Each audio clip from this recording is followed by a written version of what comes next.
10:14 na ng umaga. Yan yung ating mga kalapate. Update tayo sa kanila, no? Araw ngayon ng Miyerkules at magpapalipad tayo. At medyo tanghali na.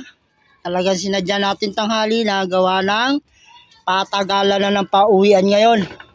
So, magpalipad na muna tayo. Ayun, mga kaibon, nagliparan na ang ating mga warriors. Ayan na po sila, 2, 4, 6, 8. Ayun, lumayo na ang ating warriors.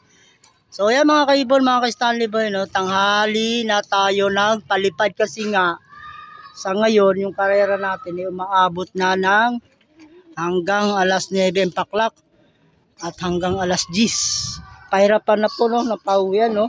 Sabi nila madali lang daw kasi summer.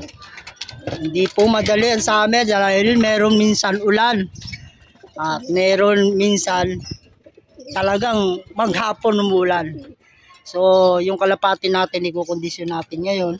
At magbibigay tayo ng minix natin na patuka. Yan yung aking lupo.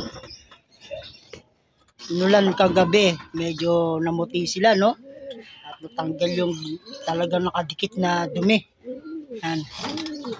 So, magtitimpla tayo ng kanilang patuka ngayon habang sila ay nalipad.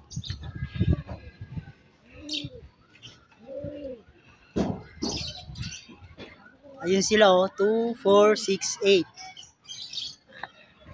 So ayun mga kaibon, mga ka-Stanley Boy, yan muna natin sila lumilipad dyan. At magmix muna tayo ng kanilang tutukain. Araw ngayon ng Miyerkules, hanggang bukas ang patuka nila nito. So tara, magmix na tayo. Ito mga kaibon, no, yung ipapatuka natin, no. At may halong honey. Bali may kulang pa dyan, hindi pa tayo magbibigay.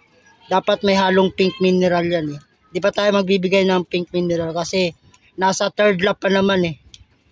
Bali katatapos lang ng ating second lap. Nag-clock naman yung ibon natin na dalawa, no. Meron pa tayong isang live sa tatlo, may isa pa tayong live, no. Pera pa ng karera ng ano eh, ng Mulanay, Quezon. So bali ipapatak na natin tong honey.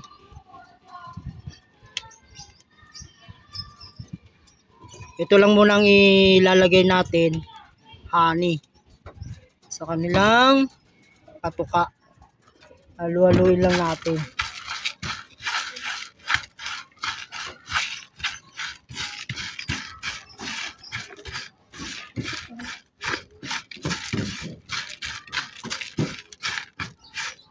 Ano to eh, may ilalagay pa tayo dito na tawag nito kalamansi, pink mineral, pero hindi pa natin siya gagamitin.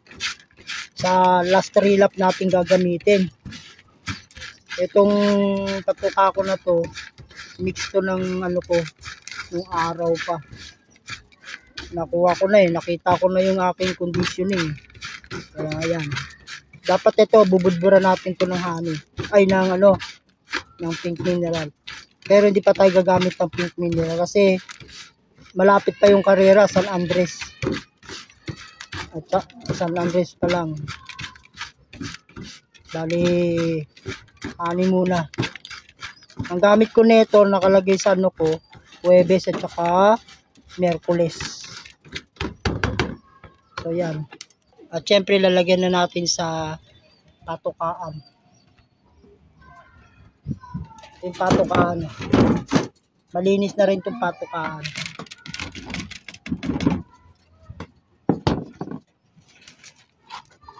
May natira pa. Simutin natin.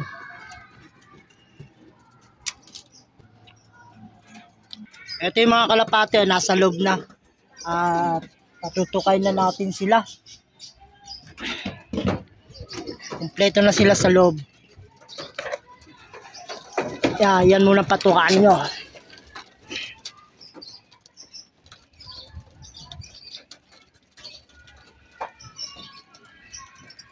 Direkta po yan, no?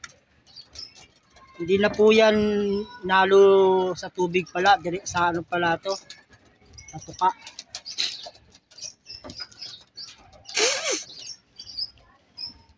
Yan yung ating patuka ngayong araw ng Miyerkules.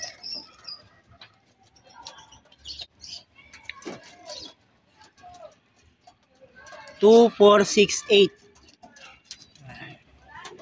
Busin nyo yan. Kailangan nyo yan.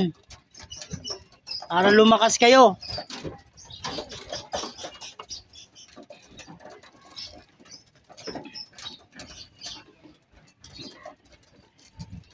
Ganado naman sila tumuka mga kaibon, no? Bali, isang takal lang yan. At kalahati. Ito yan, no?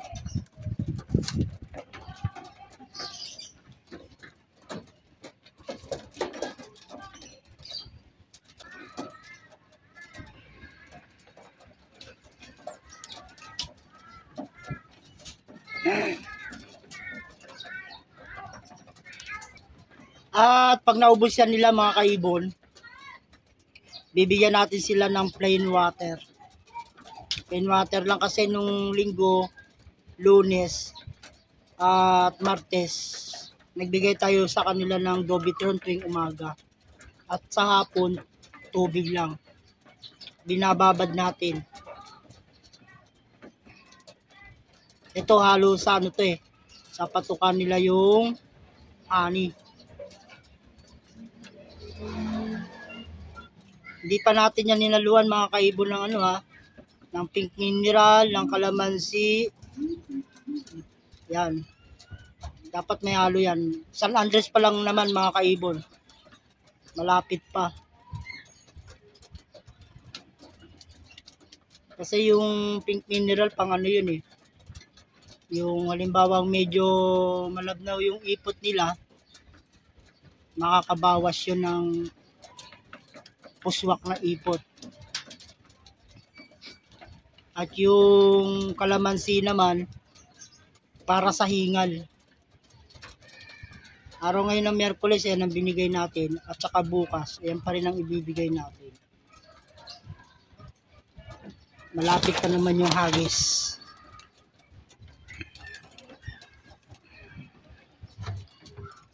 So bali, maglagay na tayo ng tubig. Naghahanap na ng tubig yung yung ibang kalapati natin. Plain water lang po.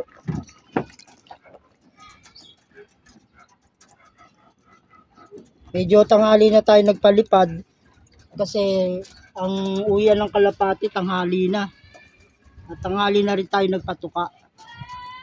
Para masanay sila na tanghali na tutuka. Para hindi sila gano'ng magutom. Pero binibigyan naman natin ng food supplement yan bago sila ikarga. Yung food supplement natin mga kaibon, yung kalapati hindi po yung nagugutom.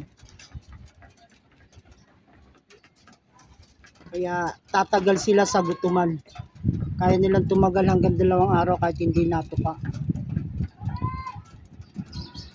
Yung nga lang medyo may kamahalan.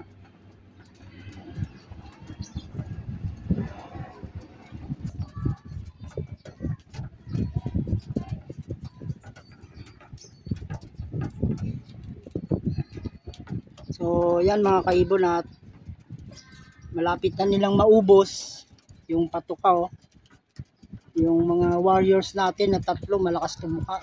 Gustong gusto nila yung patukang may honey.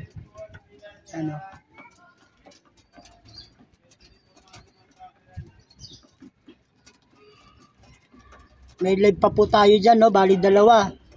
Re-entry at saka yung young bird.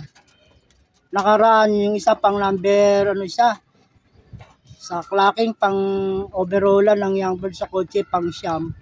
At nung itong panghuli yung second lap medyo na late yung ating kalapati, 863 na, pero ganun pa man live pa rin siya Ang nabutas natin nakaraan yung may inakay.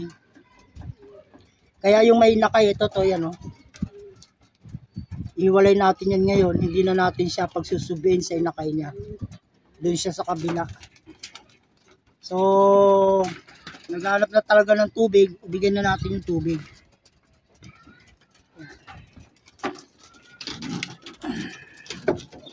Plain water po yan mga kaibon ha.